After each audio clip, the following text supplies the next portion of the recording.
자, 우리는 지난 시간 이 바울이 고린도에 들어가서 많은 어려움들이 있었지만 위로와 격려를 받으면서 사역을 이어나가고 있는 모습을 살펴보았습니다. 이제 오늘은요, 이 바울이 에베소 지역으로 들어가는 장면에 대해서 함께 살펴보려고 합니다. 에베소, 어떤 도시일까요? 이 에베소는 고대 소아시아 서쪽 해안에 자리 잡고 있던 동네입니다. 상당히 부유하고 종교, 경제, 정치적으로 중심지 역할을 했던 항구 도시였습니다. 이 서방에 있는 유럽과 아시아를 잇는 이 항구 역할을 했기 때문에 이 교통망이 상당히 좋았던 도시였죠. 고대 세계는 지금처럼 이렇게 막 도로나 비행기나 이런 물류 순환 체계가 활성화되어 있지 않았기 때문에 가장 손쉬운 방법은요, 강이나 바다를 통해서 물건을 운반하는 그런 방법이었습니다. 특별히 이 에베소라고 하는 도시는 이 카이스테르 강 입구의 근처에 자리를 잡고 있었습니다. 그래서 이 바다로 접근이 용이했고 여기에서 바로 강으로 들어갈 수 있는 그런 통로가 있었던 것이죠. 가깝게는요, 우리나라로 말하면 여기 경인 아라뱃길, 그런 그 정서진 쪽에 있는 그런 도시와 같은 지형을 가지고 있었어요. 그래서 바다와 강을 이어주는 그런 아주 중요한 무역의 통로였었죠. 따라서 당시에 시리아, 인도, 아라비아, 이집트 이런 세계 각국의 물자들이 몰려들었어요. 상인들은 여기에서 식료품, 향료, 고급 옷감, 심지어는 금, 은, 보석, 또 여러 가지 상품들, 심지어는 노예 판매까지도 아주 성행했던 도시가 바로 에베소였습니다. 특별히 정치적으로도 아주 중요한 도시였는데요, 이 에베소는 아시아의 최대 도시라고 하는 별칭을 가지고 있었습니다. 에베소는 정치적으로 로마의 자치 도시였습니다. 그러니까 자체적으로 무엇인가를 할 수 있었어요. 또 상업적으로는 세계 무역의 도시였고, 로마는 이 제한된 범위 속에서 자치 정부를 허락해 주었습니다. 로마는 에베소에 한 번도 이 군대를 주둔시킨 적이 없대요. 그러니까 뭔가 무력으로 권력을 행사하거나 여기를 지배하려고 시도한 적이 한 번도 없었다는 것이죠. 에베소는 정치적으로 자치권을 인정받아서 독자적인 행정관이 있었습니다. 그러니까 자기들이 선출한 지도자가 이 에베소를 다스렸죠. 또 민주적으로 선출된 통치 기관으로서 민의회, 순회재판소가 있었다는 것입니다. 그래서 국회, 그리고 재판하는 법원, 이런 것도 자치적으로 운영할 정도로 이 자치권이 존중되었던 도시가 바로 에베소였습니다. 당시에 에베소는 약 25만 명 정도의 인구가 살았답니다. 그래서 세계의 여성들이 꼭 한번 죽기 전에 가보고 싶은 동네 에베소. 여러분도 죽기 전에 가보고 싶은데 어디예요? 없어요? 여기가 좋사오니 그냥 집에서 살 거예요. 꿈은 꿔도 되잖아요. 그죠? 상상으로 갈 수는 있잖아요. 그렇죠? 그래서 에베소는 바로 그런 매력이 있는 도시였답니다. 자, 이곳은 종교적으로도 왕성한 활동이 있었는데요, 아르데미스 신전, 이 여신인데 이 아르데미스 신전이 얼마나 큰지 지금도 세계의 7대 불가사의 중에 하나가 이 아르데미스 신전이에요. 얼마나 큰지, 이게 어떻게 사람이 만들었냐, 이렇게 할 정도로. 특별히 이 신전에서 여신을 숭배하는 모습은 참 기묘하고 황홀하고 광적이었다고 합니다. 막 고함 소리를 쳤고요, 울음 소리를 동반했습니다. 자, 여신을 숭배하는 나팔이 울리고 분향이 시작되면요, 이 군중들이 광분하면서 막 흥분하고 날뛰었다고 합니다. 게다가 이 음탕하고 수치스러운 일들도 이 신전 안에서 자행이 되었습니다.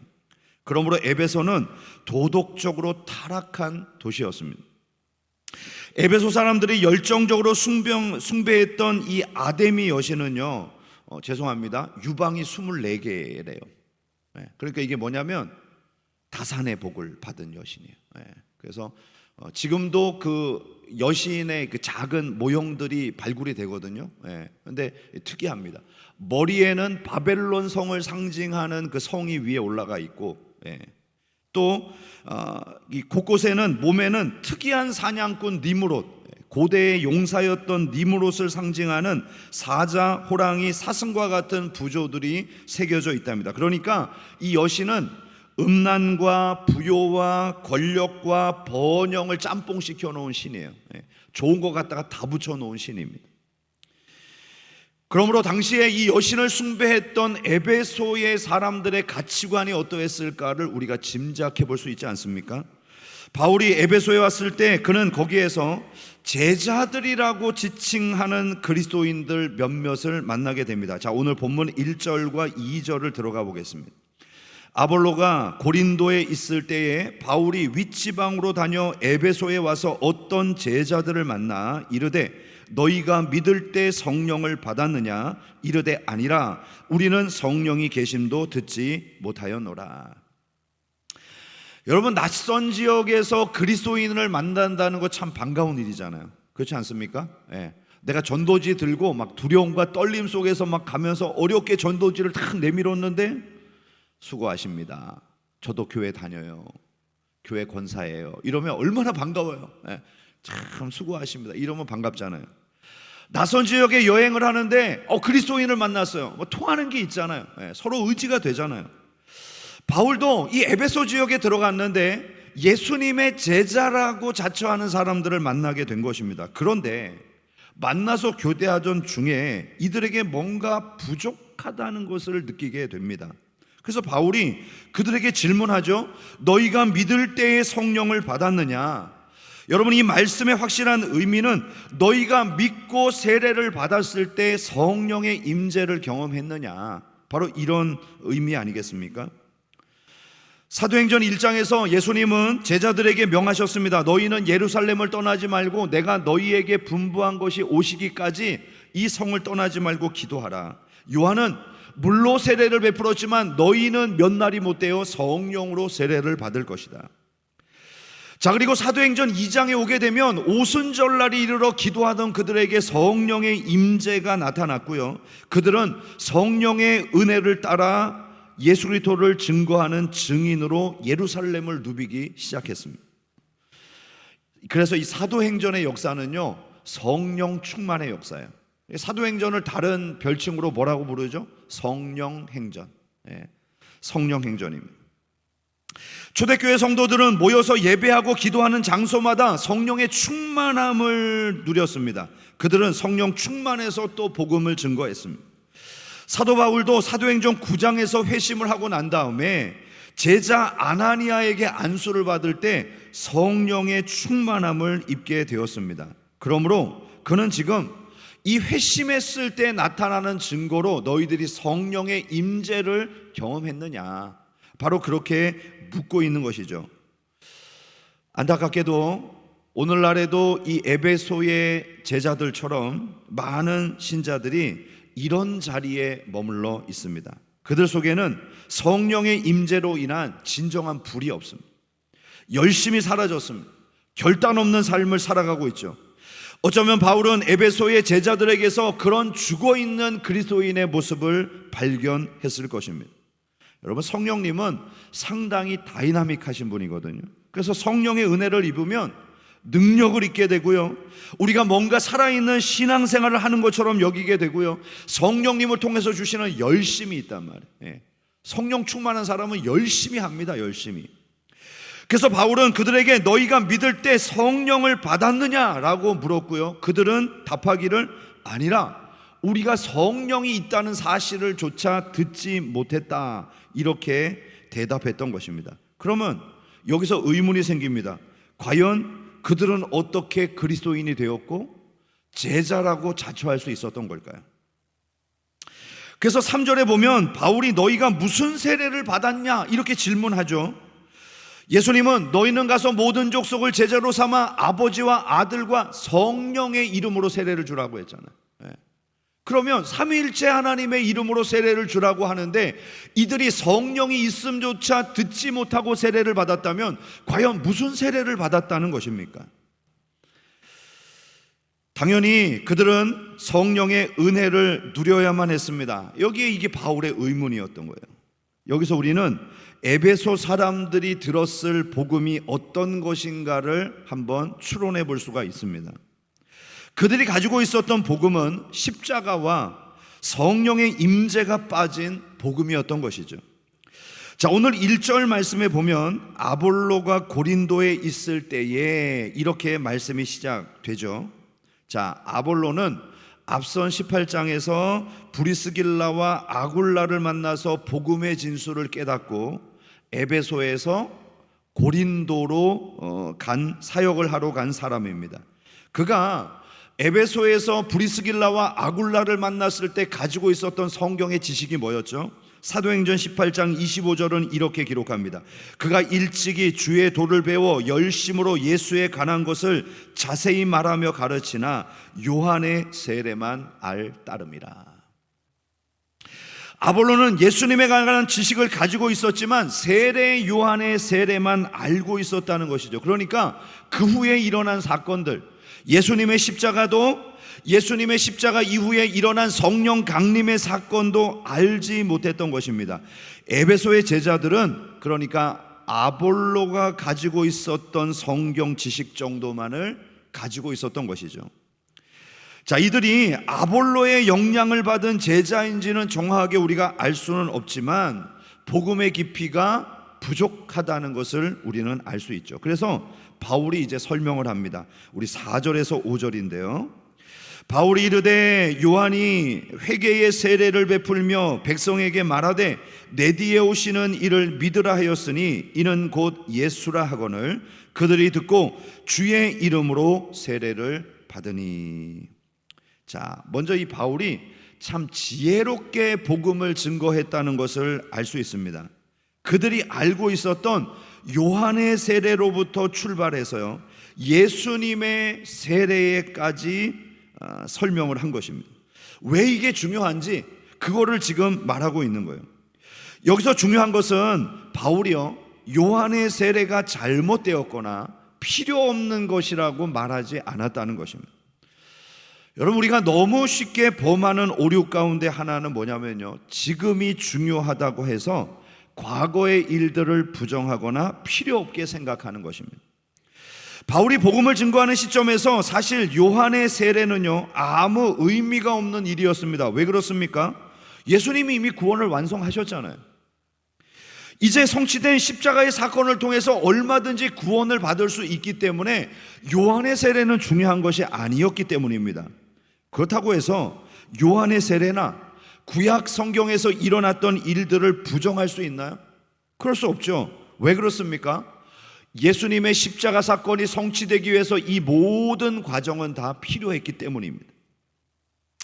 바울이 그것을 부정하고 예수님의 세례가 옳다고만 주장했다면 어떻게 됐을까요? 야, 너희들 받은 세례 잘못된 거야. 그 아볼로 세례는 문제가 많아. 예수님의 이름으로 세례를 받아야 돼. 이렇게 했으면 반감이 생기고 세례를 거부했을 것입니다. 그러나 그것과 연관이 있고 지금은 예수님의 세례가 유효하다는 것을 설명했을 때 그들은 모두 예수님의 이름으로 세례받기를 원했던 것이죠. 복음으로 에베소의 제자들의 마음이 열리자 바울이 세례를 베풀고 그들에게 안수합니다. 6절과 7절을 보실까요? 바울이 그들에게 안수함에 성령이 그들에게 임하심으로 방언도 하고 예언도 하니 모두 12사람쯤 되니라. 자, 말씀에 대한 올바른 이해가 올바른 은혜를 누릴 수 있게 만듭니다. 사람은 알아야 소망하게 되어 있고요 소망해야 은혜를 누리게 됩니다. 이게 수순이에요. 그리고 이것이 인격적으로 역사하시는 성령님의 방법이기도 합니다. 오늘 이 시간 저와 여러분에게 성령의 임재가 필요하다는 사실을 알고 깨닫게 되면요 성령님을 소망하게 될 거예요. 그리고 그 성령의 은혜를 누릴 수 있게 되는 것이죠. 여러분이 기대하지 않는데 막 성령님이 찾아와가지고 야, 나 너한테 들어가야 되겠어, 너에게 충만한 은혜를 주어야 되겠어, 이렇게 일하지 않으신다는 거예요. 오늘 바울이 성령 충만을 위해서 사용한 방법이 안수하는 것이었습니다. 물론 저는 사역에서 안수가 꼭 필요하다, 이거를 안 하면 안 된다라고 생각하지는 않습니다. 이것이 우리에게 은혜를 주시는 한 방편 중에 하나인 것이죠. 하나님의 은혜의 역사는 다양하죠. 말씀을 듣는 중에도 성령 충만할 수 있고요, 기도하는 중에도 성령 충만하고요, 찬양을 드리다가도 성령 충만하고요, 성가대 연습을 하다가도 성령 충만할 수 있어요. 뭐 성령의 역사는 다양합니다. 그리고 때와 장소를 가리지 않아요. 집회를 하는 현장에서도 은혜를 받지만 가정에서도 성령 충만할 수 있습니다. 심지어는 감옥에서도 성령 충만하고요, 풍랑이 있는 바다 한가운데서도 성령 충만할 수 있어요. 오늘날에도 하나님의 다양한 이 방법으로 역사하시는 은사가 우리에게 주어지고 있습니다. 그래서 우리는 모든 것에 열려 있어야 돼요. 모든 것을 활용할 수 있는 성숙함이 있어야 합니다. 어떠한 특정한 방법만 해야지만 은혜 받을 수 있다, 이것도 문제인데요. 어떤 특정한 방법은 나는 싫어, 그런 거는 나는 그거 잘못된 거라고 생각해 하고 거부하는 것도 온전한 신앙은 아니에요. 그러니까 다 할 수 있어야 돼요. 묵상 기도도 할 수 있어야 되고요, 통성 기도도 할 수 있어야 되고, 합창도 할 수 있어야 되고, 독창도 할 수 있어야 되고, 그렇죠? 안수도 받아야 되고, 말씀도 받아야 되고, 다 받으시길 축복합니다. 한 가지 더 주목할 것은 오늘 세례를 받고 성령 충만한 사람들의 숫자입니다. 에베소 교회는 바울이 3년 동안 사역했던 교회거든요. 가장 긴 기간 동안 머물렀던 장소였습니다. 그리고 가장 왕성하게 교회가 성장했던 그런 지역이었어요. 그런데 그 핵심 멤버가 오늘 딱 12명으로 출발하고 있습니다. 하나님의 은혜의 역사는 꼭 많은 인원을 필요로 하지 않습니다. 물론 많으면 훨씬 더 좋죠. 분위기도 더 좋고 힘도 더 생기고, 그럴 수 있습니다. 하지만 꼭 많은 인원이 함께 해야 한다는 것이 정답은 아니라는 의미입니다.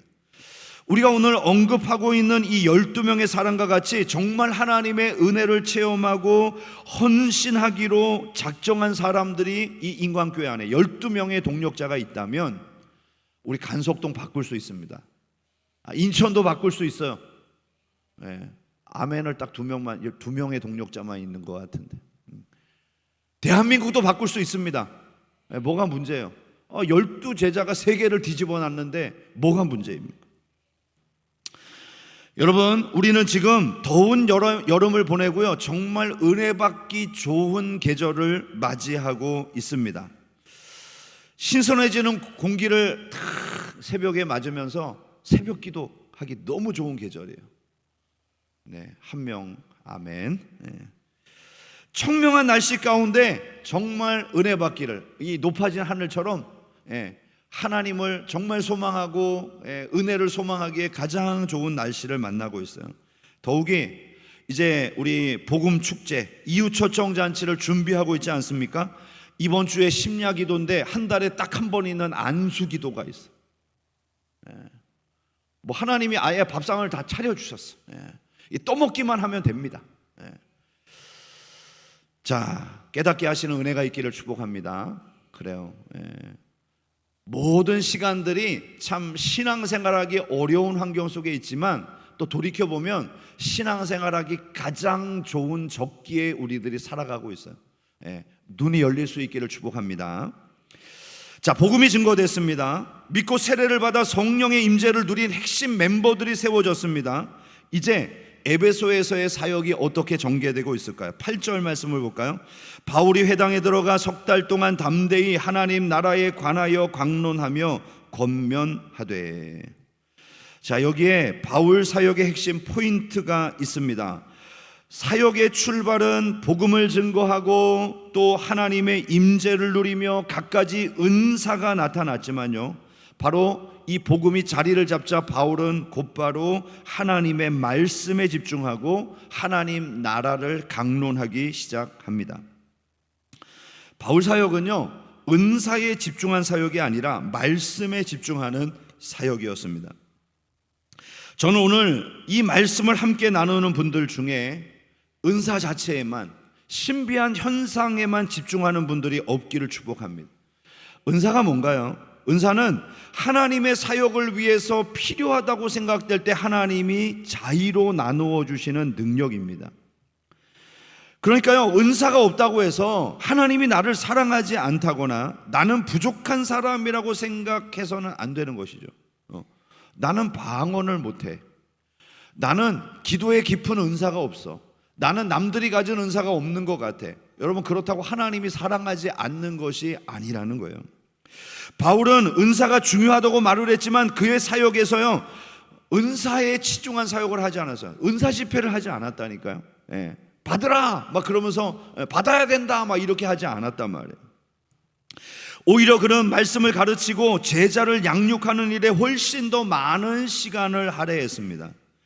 우리에게 정말 중요한 것은요, 하나님의 뜻을 분별하고 쓰임받을 수 있도록 나 자신을 준비하는 거예요. 그러면 하나님 앞에 쓰임이 필요할 때 내가 그 자리에 있기만 하면 은사는 따라오는 거거든. 즉, 은사를 받는 데만 급급하고 그것을 어떻게 사용할지에 대한 방향이 없다면요, 그 은사는 고가의 무기와 똑같아요. 쓸모없는 무기, 사용하지 않는 무기와 같은 것입니다. 여러분, 아무리 1,000만 원, 2,000만 원짜리 무기를 들고 있다고 생각해 보십시오. 그런데 쓰지 않는다, 고철이잖아요. 무슨 의미가 있습니까? 은사를 어떻게 사용할 것인가, 그것이 훨씬 더 중요합니다. 그런데 여러분, 어디서 사용해야 될까요? 은사를 어디서 사용해야 이 은사가 부작용이 없고 가장 효과적으로 사용될 수 있을까요? 제가 앞서서 은사를 무기라고 비유를 했잖아요. 이 무기는 어디서 사용되어야 되죠? 싸움에서, 전쟁터에서 사용되어야 됩니다. 전쟁터에서 사용될 때 이 무기의 성능이 가장 극대화되는 거예요. 전쟁터에서는 무기를 들고 적군을 죽여도 문제가 없어요. 그렇죠? 왜냐하면 이 무기가 나를 지키고 상대를 섬멸시키고자 사용되는 무기이기 때문에 괜찮습니다. 그런데요, 이 무기를 들고 가정에 있다, 문제가 많죠. 이 무기를 들고 많은 사람들이 모여있는 광장에서 이 무기를 난사했다. 지금 미국에서 그런 일들 종종 많이 일어나지 않습니까? 어떻게 될까요? 많은 의미 없는 인명이 세상을 떠나게 되는 것입니다. 여러분, 은사도 무기와 같다는 것은요, 영적인 전쟁터에서 사용해야 돼요. 그러면 우리가 영적 전쟁을 치를 수 있는 최전방이 어디입니까? 전도하는 곳이잖아요. 마귀의 종된 사람들을 성령의 능력으로 빼내어서 데려오는 일이 전도 아닙니까? 그러니까 은사가 어디에서 사용될 때 가장 능력을 발휘하고 빛날까요? 전도의 현장. 그런 것이죠. 그런 의미에서 바울은 은사의 진정한 목적이 무엇이었는가를 너무 잘 알았고요, 그리고 그 은사를 가장 잘 활용했던 사람일 것입니다. 이렇게 말씀의 사역이 한창 무르익어 갈 무렵 사도행전에서 공식적으로 일어나는 사건이 있어요. 이쯤 되면 이제 뭐가 또 일어날까요? 대적하는 사람들이 또 이게 참 공식 9절 말씀 보실까요? 어떤 사람은 마음이 굳어 순종하지 않고 무리 앞에서 이 도를 비방하거늘 바울이 그들을 떠나 제자들을 따로 세우고 두란노 서원에서 날마다 강론하니라. 앞에 고린도도, 그 앞서 베레아도, 데살로니가도, 빌립보도. 저는 이쯤 됐으면 바울이 좀 회당은 포기할 만도 한데, 회당은 안 들어가고 싶을 것 같은데 꼭 그렇게 공식처럼 회당을 들어가서 또 배척을 받고 다른 데서 또 복음 사역을 하는 이런 일들을 하고 있습니다. 정말 바울은 한결같은 사람이에요. 이런 은혜의 자리에도 여전히 반대하는 사람들은 있었습니다. 3달 동안 말씀을 증거했잖아요. 바울의 사역지는 회당이었습니다. 바울의 우선순위는 언제나 유대인들에게 있었습니다. 그래서 오늘 우리가 암송했던 구절에도 뭡니까? 먼저는 유대인에게요, 그리고 헬라인에게로다. 이 원칙을 따라서 늘 바울은 복음을 증거했거든요. 그런데 그들이 배척을 하자 바울이 회당을 떠나서 두란노라고 하는 서원에 자리를 잡고 말씀을 전하기 시작합니다. 에베소에는요, 두란노라고 하는 사람이 있었대요. 이 사람은 유명한 철학자였는데 이 사람이 개인으로 운영하는 학교가 있었답니다. 그게 두란노 서원이었어요. 보통 이 두란노 서원에서 철학을 배우는 사람들이 공부를 했는데 오전 일찍부터 11시까지 공부를 했답니다. 그리고 이 초대교회 기록에 의하면 바울은 그 공부가 마치는 11시서부터 오후 3시까지 여기에서 복음을 강론했대요. 왜 그랬을까요? 보통 12시 정오를 즈음해서 이 고대 근동 지역은요, 너무 더우니까 낮잠 자는, 밥 먹고 낮잠 자는 시간이 있거든요. 그게 12시에서 한 2, 3시까지 있습니다. 바울이 그 무더운 시간을 뭐 하는 시간으로 활용했다는 거예요? 말씀을 공부하는 시간으로 활용했다는 거예요. 저는요, 너무 덥고 힘들어갖고 말씀 공부 못하겠어요. 바울한테 가갖고 그러면 안 돼요. 그 더운 정오의 시간에, 밥 먹고 가장 졸린 시간에 막 눈꺼풀을 끌어올리면서 막 두드려 깨워가면서 말씀을 2년 동안이나 강론했답니다.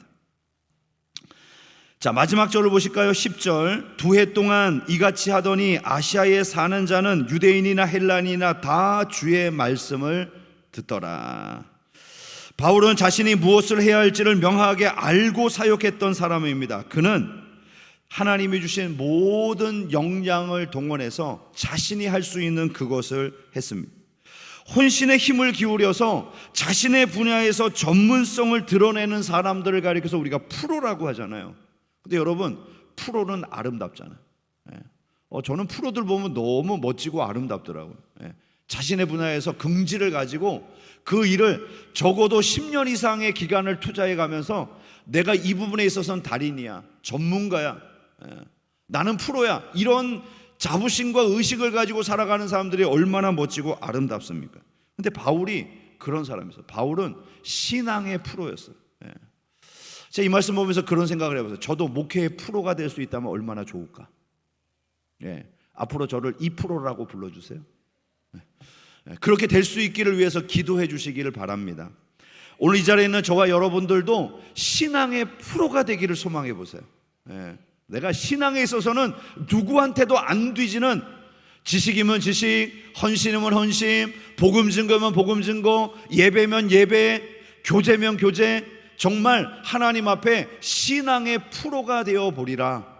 어디까지 잘하려고 그러세요? 예수님의 장성한 분량까지. 그것이 우리의 목표죠. 신앙의 프로였던 바울처럼 우리의 삶의 본질을 잃지 않고 삶의 바른 목적을 위해서 살아가려면요, 여기에 중요한 질문, 성령의 도우심이 필요합니다. 신앙의 출발도 성령이었고요, 신앙의 성장도 성령님이시고요, 신앙의 열매도 성령님을 통해서 맺는 거예요. 그래서 성령께서 주시는 부수적인 것들에 우리가 집중하지 말고, 은사나 기적이나 능력에 집중하지 말고 성령님 자신에게 집중해야 돼요. 성령님이 어떤 분인지, 그분과 어떻게 동행할 수 있는지 집중해야 됩니다. 그래서 오늘 결론적으로 여러분들에게 질문하고 싶습니다. 여러분은 성령을 받으셨나요? 아멘. 또 한 가지 질문합니다. 지금도 성령의 충만한 임재를 누리고 살아가십니까? 자, 이 질문은 오늘날을 살아가고 있는 그리스도인들에게 너무나도 중요한 질문이고요, 또 많은 고민을 하게 하는 질문이기도 합니다. 이 말씀을 통해서 오늘을 살아가고 있는 우리들에게 바울이 정말 하고 싶은 이야기가 뭘까요? 너희들이 구원받으려면 반드시 성령의 임재를 누려야 돼. 너희들이 올바른 신자로 살아가려면 매 순간마다 성령의 충만함을 놓쳐서는 안 돼. 이 말씀을 하고 싶은 거 아니겠습니까? 그러므로 오늘 이 자리에 아직도 구원받지 못한 여러분이 계시다면 반드시 성령의 임재를 누리시기를 축복합니다. 그리고 능력 있는 신자로 살아가기를 원하신다면 반드시 성령의 충만함을 갈망하고 누리는 저와 여러분이 되시기를 축복합니다. 그래서 이 두 가지 소원을 가지고 살아가는 분들이 이제 결론적으로 가져야 될 성령님께 대한 자세, 간단하게 제가 3가지만 설명을 하겠습니다. 첫 번째는요, 성령님에 대한 인식이 중요합니다. 뭐가 중요하다고요? 인식, 성령님이 어떤 분인가에 대한 인식이 있어야 돼. 인식. 여러분, 모르면 부를 수 없고요, 부르지 않으면 소망할 수 없습니다. 로마서 10장 14절입니다. 그런즉 그들이 믿지 아니하는 일을 어찌 부르리요, 듣지 못한 일을 어찌 믿으리요, 전파하는 자가 없이 어찌 들으리요. 여러분, 우리는 얼마나 많은 순간 성령님을 인식하고 인격적으로 모시며 살아가고 있는가를 되뇌어 보아야 돼요. 왜 내가 성령의 충만함을 누리지 못할까? 인식 없이 살아가니까. 우리는 하나님이 세상을 창조하시고 우리의 기도를 들으시는 인격적인 아버지이심을 믿습니다. 예수님은 우리의 죄를 대속하시기 위해서 이 땅의 역사의 실체로 오시고 십자가에서 자기 몸을 불살라 죽으시고 부활하신 인격적인 구원자로 믿습니다. 그런데 성령님은요, 그저 영이시니까 어떤 힘, 에너지, 능력 정도로만 생각하고 있는 사람들이 너무나도 많습니다. 그것은 성령님에 대한 바른 인식이 아니에요. 우리가 보통 인격을 모독한다 그러잖아요.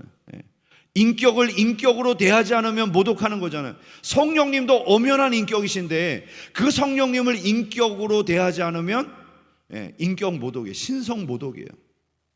저는 이 자리에 있는 우리 모두가 성령님을 인격적인 하나님으로 깨닫고 늘 인식하며 살아가는 그런 건강한 신자가 될 수 있기를 소망합니다. 두 번째는요, 성령에 대한 갈망이 중요합니다. 뭐가 중요하다고요? 갈망. 첫 번째는 인식, 두 번째는 갈망. 신앙생활을 하면서 우리에게 가장 필요한 것은 바로 성령님에 대한 목마름입니다. 성령 충만에 대한 목마름. 하나님, 이 정도의 은혜로는 부족합니다. 더 주세요. 더 주세요. 밥은요, 많이 먹으면 부작용이 생깁니다. 무슨 부작용? 살쪄요. 탈납니다. 위가 커지면 여러 가지 안 좋은 상황들이 생깁니다. 그런데요, 성령의 은혜는 많이 받아도 부작용이 없습니다.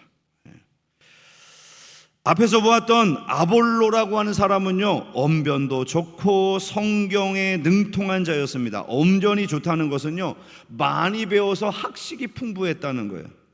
더군다나 아볼로는 성경에 대해서 능통했습니다. 그런데 문제가 뭐죠? 성령님에 대한 목마름이 없었어요. 왜 그랬을까요? 성령님을 몰랐으니까. 그렇게 당연히 성령님에 대해서 갈급해하지도 않았던 것입니다. 그러면 우리가 신앙생활에서 제일 필요한 것은 바로 성령님에 대해서 올바로 알고 갈급함을 갖는 거예요. 한번 따라합시다. 성령님, 목마릅니다. 오셔서 부어주시옵소서. 그런 기도가 매 순간마다 있어야 돼요. 더 주세요. 목마릅니다, 주님. 마지막 세 번째입니다. 성령을 믿고 구해야 합니다. 갈망만 해서는 안 돼요. 구해야 됩니다. 성령의 갈급함으로 바로 기도해야 바로 성령님이 충만하게 임재합니다. 그래서 지금은 성령님을 구해야 하는 때입니다. 누가복음 11장 9절에 보면 예수님께서 기도에 대해서 우리에게 가르치시면서 이런 교훈을 말씀합니다. 내가 또 너희에게 이르노니 구하라 그러면 너희에게 주실 것이요, 찾으라 그러면 찾아낼 것이요, 문을 두드리라 그러면 너희에게 열릴 것이니 구하는 이마다 받을 것이요, 찾는 이는 찾아낼 것이요, 두드리는 이에게 열릴 것이니라. 너희 중에 아버지 된 자로서 누가 아들이 생선을 달라 하는데 생선 대신에 뱀을 주며 알을 달라 하는데 정갈을 주겠느냐? 너희가 악할지라도 좋은 것을 자식에게 줄 줄 알거든 하물며 너희 하늘 아버지께서 구하는 자에게 성령을 주시지 않겠느냐 하시니라. 아버지는 늘 좋은 거 주고 싶어 하세요. 그런데 하나님이 구하는 자녀들에게 주시기를 원하는 가장 좋은 것이 뭐래요? 성령님. 성령의 충만함, 그거를 주시기를 원하신다. 근데 여러분 생각해 보세요. 지난날 우리들이 들었던 기도의 수많은 제목들 중에 여러분은 얼마나 성령을 구하셨습니까? 얼마나 성령 충만하기를 갈망하며 많은 기도의 제목들을 차지할 수 있도록 하셨나요? 분명히 주님은 말씀하기를 너희가 악할지라도 좋은 것을 자식에게 줄 줄 안다고 말씀하셨습니다. 그래서 우리가 기도할 때마다 꼭 해야 될 기도는요, 바로 성령님에 대한 목마름으로 성령 충만함을 위해서 기도해야 합니다. 여러분, 이 시대는 교회 시대입니다. 왜 그럴까요? 교회를 통해서 구원의 역사가 일어나고 하나님의 뜻이 펼쳐지기 때문이에요. 또 이 시대는 성령 시대입니다. 구약은 성부 하나님의 시대, 그리고 신약에 와서 십자가를 지시고 부활하시기까지는 성자 예수님의 시대, 그리고 오순절 성령이 임하며 지금까지 세상이 멸망하기 직전까지는 성령 시대. 성령님이 오셔서 일하시고, 성령님이 오셔서 구원하시고, 성령님이 오셔서 은사를 행하시고, 성령님이 오셔서 열매 맺게 하시는 역사가 오늘 이 교회 시대에는 일어나고 있어요. 성령 충만할 때 우리는 그래서 열매를 맺게 됩니다. 성령님은 인격의 영이시기 때문에 우리가 갈망할 때 역사하십니다. 그러므로 오늘도 그분의 역사하심을 소망하시고 내 속에 충만하게 임재하시기를 동의하시고 주여 내 속에 역사해 달라고 구할 수 있는 우리 모두가 될 수 있기를 주님의 이름으로 축복합니다. 여러분, 다시 한번 질문합니다. 여러분은 성령 받으셨나요? 받았다면 충만하신가요? 충만하다면 더 충만하기를 원하십니까? 그 소망 잃어버리지 않고 하나님 부르시는 그날까지 성령의 충만한 임재를 누리며 승리하는 우리 모두가 되기를 주님의 이름으로 축원합니다.